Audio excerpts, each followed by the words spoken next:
তাৰ অনুভৱৰ মানে সীমা নাই, ইমানেই আনন্দিত হৈছোঁ।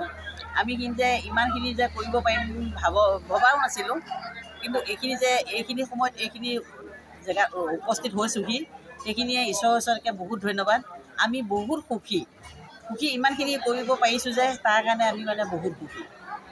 ভৱিষ্যতলৈ এনেধৰণে উদযাপন কৰিবলৈ আগবাঢ়িব। ভৱিষ্যতলৈ ঈশ্বৰে যদি ভালে কুশলে ৰাখে, ভৱিষ্যতেও এনেও কৈছে ভকতসকলে বোলে 3 বছৰ কৰিবই লাগে।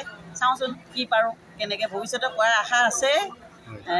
মানে ঈশ্বৰে কেনেকৈ নিয়ে, ঈশ্বৰে যিফালে নিয়ে সেইফালে গৈ কিন্তু আমি মানে মনত সাহস এটা লৈ আছোঁ যাতে প্ৰতি বছৰে আমি এনেকৈ কৰিবলৈ পাৰোঁ।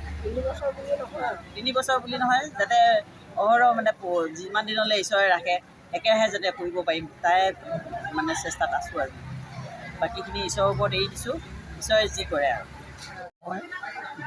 আমি এই মহান ভাগৱত ভাগ আমাৰ পিতৃ পিতামহৰ দিনৰ পৰাই তাৰ যুগ যেতিয়া আৰম্ভ হৈছে তেতিয়াই প্ৰভু ভগৱন্তে আমালৈ আগবঢ়াই দিছিল। আৰু সেইমৰ্মে আমি বৰ্তমান আমাৰ কাললৈকে আমি শ্ৰৱণ কীৰ্তন কৰি আছোঁ। আৰু শ্ৰৱণ কীৰ্তনৰ পৰা আমি যিটো পাইছোঁ, ইয়াত ইজনে সিজনৰ আত্মীয়তাটো বঢ়ায়, জীৱ জগতৰ কল্যাণ হয়, সকলো জীৱ জগতৰ কল্যাণ হয়। আৰু আমাৰ মনৰ যিবিলাক মলবিলাক আছে, আমি সকলোৱে গোট হৈ এই অনুষ্ঠানভাগ চলাই নিয়াত আমাৰ এটা কৰ্তব্যবোধ হয়। আৰু সেইকাৰণে আমি সকলো মিলি আমি এই অনুষ্ঠানভাগ বৰ্তমানলৈকে চলাই আছোঁ।